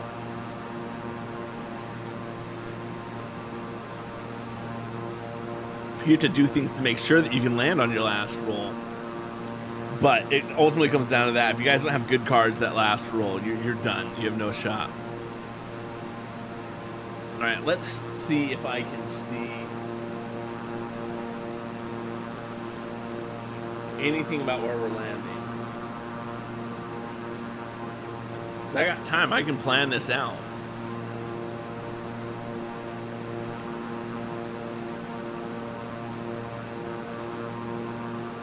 All right, let's look at this on the map.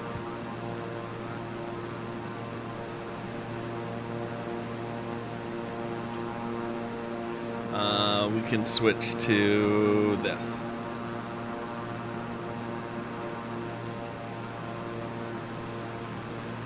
So you guys can get a bigger view of it. Let's look at this on a map. Google Maps. No, we do not have another Pablo Escobar runway. We're actually landing at a legitimate airport.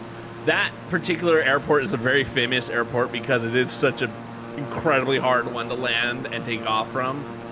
It is basically on the side of the mountain as close as possible to Mount Everest, and that's why it exists. It's named after Edmund Hillary, and I apologize, I can't say his name properly, but the Sherpa who went to the top of Everest with Sir Edmund Hillary. So VEAT airport. There it is. All right, let's look at this airport, because I can see what it looks like.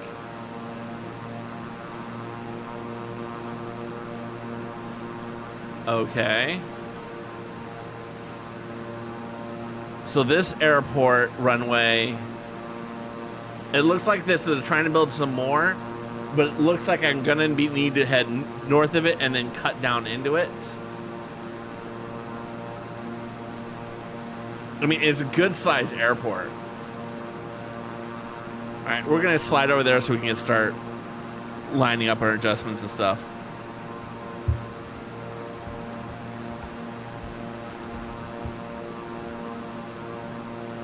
Hello. All right, let's.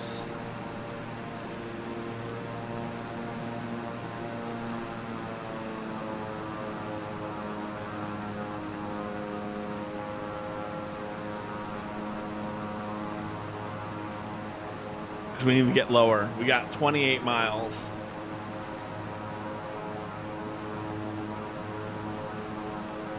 And I want to get down to about 5,000 feet.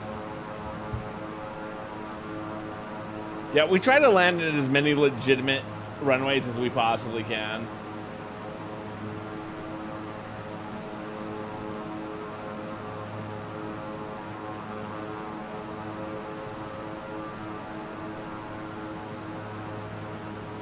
Yeah, we try. The problem is, like, I only can fly 2 hours at a time for my stream. That's the one requirement of it. And oftentimes, I can't get to a major airport in roughly 2 hours. Like, it'll be 90 minutes to a major airport or 3 hours to an airport. So getting that sweet spot of 2 hours is tough. But the goal is always to be the legitimate airport. I mean, we're going really fast, by the way, I might add. But that's because we're getting down low. We're getting low.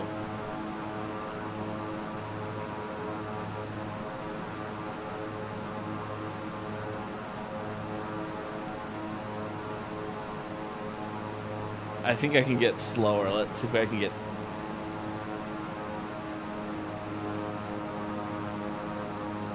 Okay, okay, that's good. I'm down to 34%. That's the problem when you're dropping an elevation, you start making it so hard. You saw a guy make his own airport not long ago? That's awesome.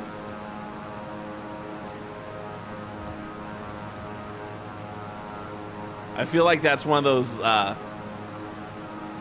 videos that you would see of a guy like in the like forest and he's using like bamboo to make his own airport that way. Like in the TV show Lost when they were making that runway.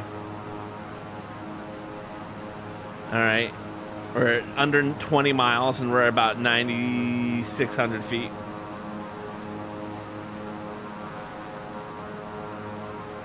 How are we doing in terms of?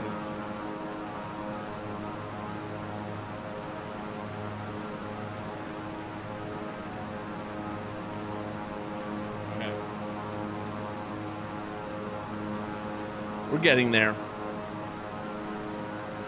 I want to get that up a little higher.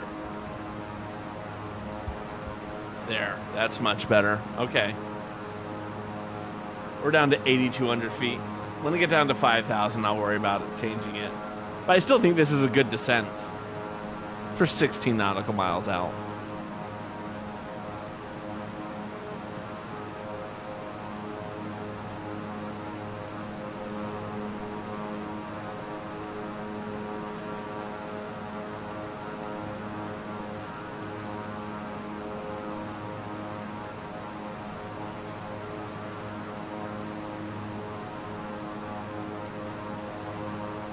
$14 miles out.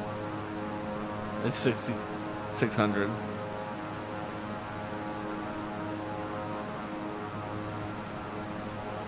We're doing good. We're doing good.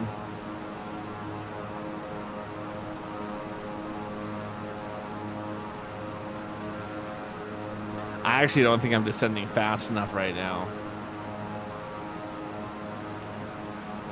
Again, I'm just watching the numbers. I don't think I'm going down fast enough.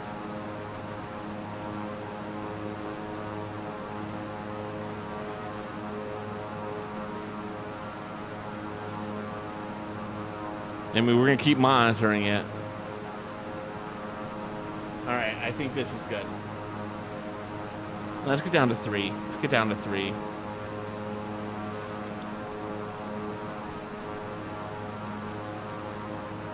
$10 nautical miles out at 4,500.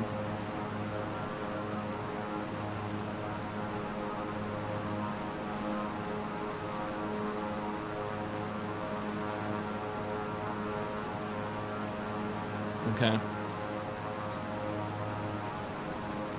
And we still need to make our turn, by the way. I mean, we are going very, very fast. That's the one nice thing we have going for ourselves. Going fast, of course, is not the ideal situation when you're trying to land a plane.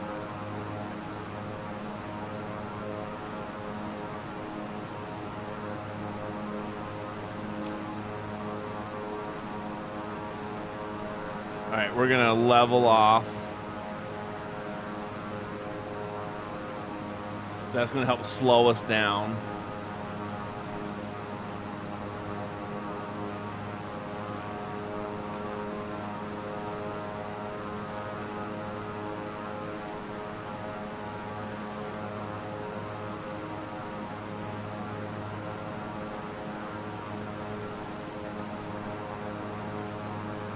They're not giving me the Tron bars, which is what I like.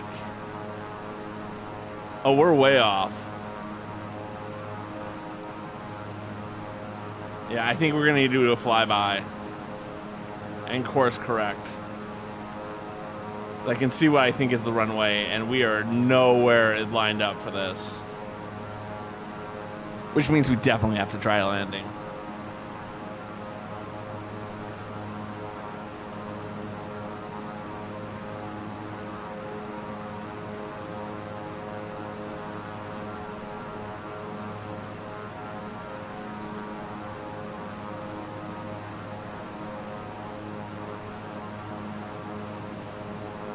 About 4 miles out.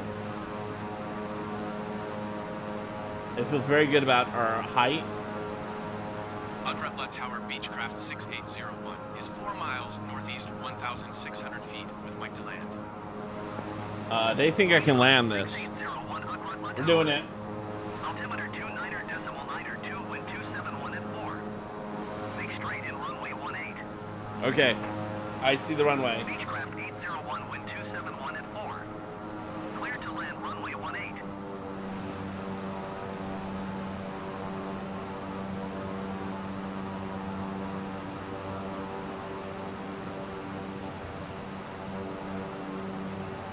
We're getting there. Beechcraft 801, did you hear my last transmission? No.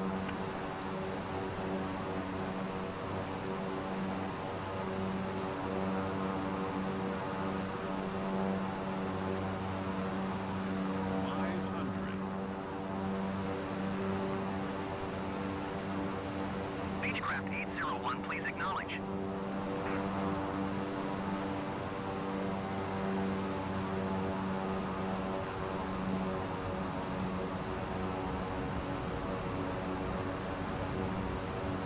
Come on. Beechcraft 801, did you copy? I'm trying to slow down. Come on.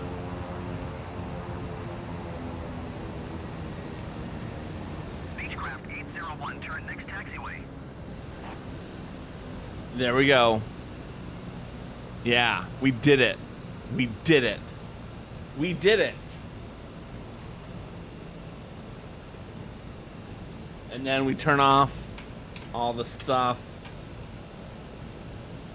And now it starts moving. No, we don't want to do that. parking brake.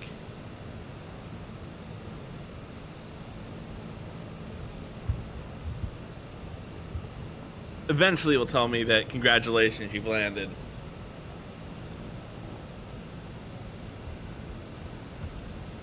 That was a very successful stream in terms of landing. I'm very, very proud of myself. All right.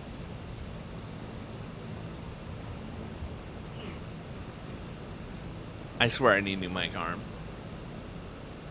All right. Can we just hit this? No. Okay, that's fine. That's fine. I mean, I get credit for the landing, although we definitely totally landed.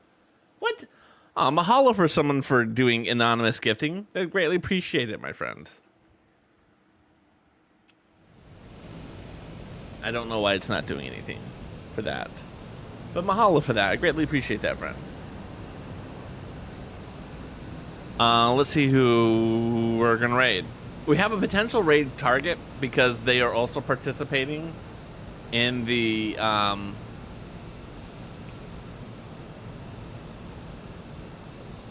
nope, they're offline. Let's see if there's anyone else in that Discord who is live.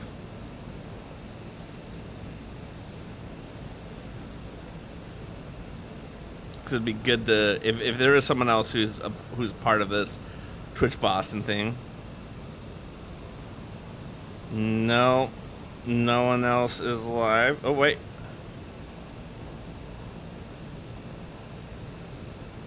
yeah, no one else is live, unfortunately. Okay. So if you know someone who's online right now that you feel like this is a great opportunity for Karate to meet, please drop them in the chat. I'm gonna look to see who I know who's online, and we'll figure out where we want to raid from here. Live channels I follow. That I did not want to minimize that. All right, well, who do we got? Ooh. EJ is on. Oh, welcome in, Zelby. How are you doing, my good friend? It's always a pleasure to see you here. All right, what do we have?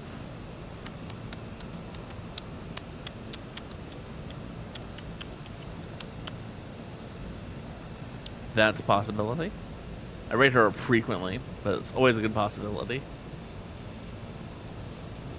I rated her last time, so we're going to skip past that one.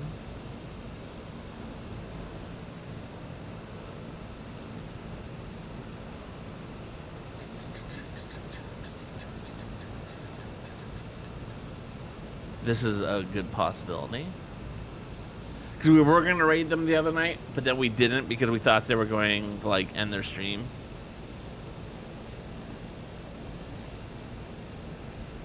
All right, see if anyone says that. You're working, unfortunately. Flight was good. We landed.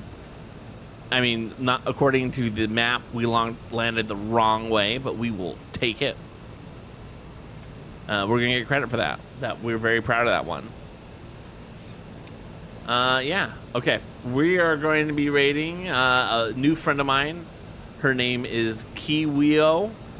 We have a mutual friend. We landed on the runway. I know. It's quite the impressiveness for it. I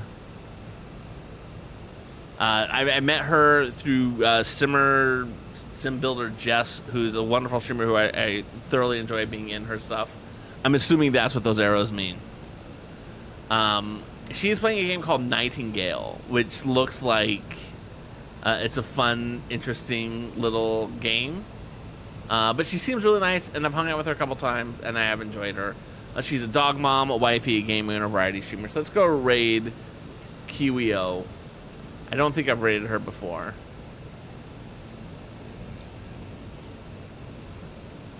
All right. I have to spell raid properly. Yeah, I'm going to go flip some switches and stuff, and then we'll go.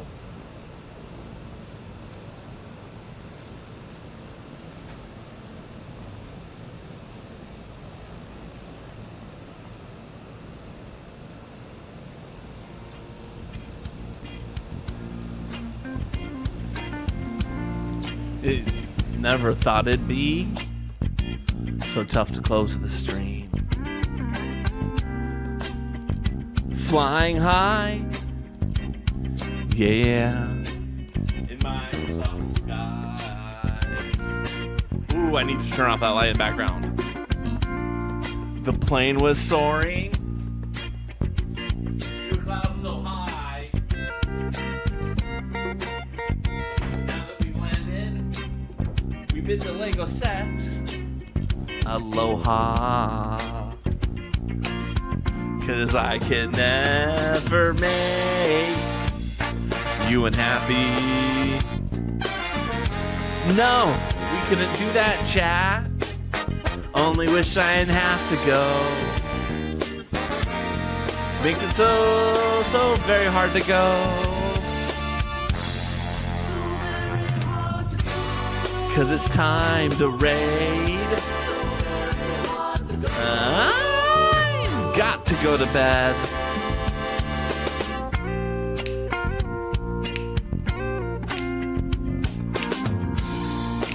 Lego bricks clicking as the plane cruises on. In the virtual cockpit, the stream rolls on. The set's taking shape.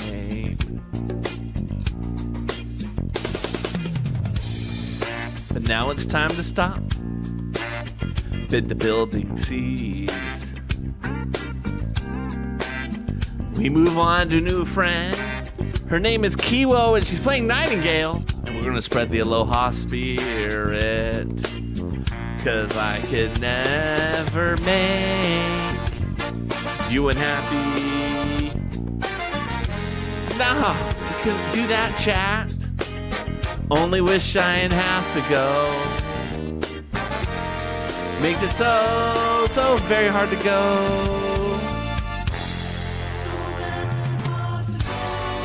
Because it's time to raid. I have to go to bed. Mahalo for everyone being here today. This is a wonderful stream. I had so much fun today. I greatly appreciate each and every one of you. We will be back on Friday for a normal kids stream. It'll be one of the normal ones. Sam will play Calls of the Lamb. Audrey will build some Lego sets with me, and that's what we'll do. We'll rinse and repeat. We'll do this over and over again. 'Cause I can never make you unhappy. No, I couldn't do that, chat. Only wish I didn't have to go. Makes it so very hard to go. 'Cause it's time to raid. I've got to go to bed. It ain't easy to walk away when his dad just loves a chat so very much. Aloha. Mahalo for being here, everyone. We'll see you guys next Friday. Yeah, I'm definitely going with this Asian style. I knew when you started.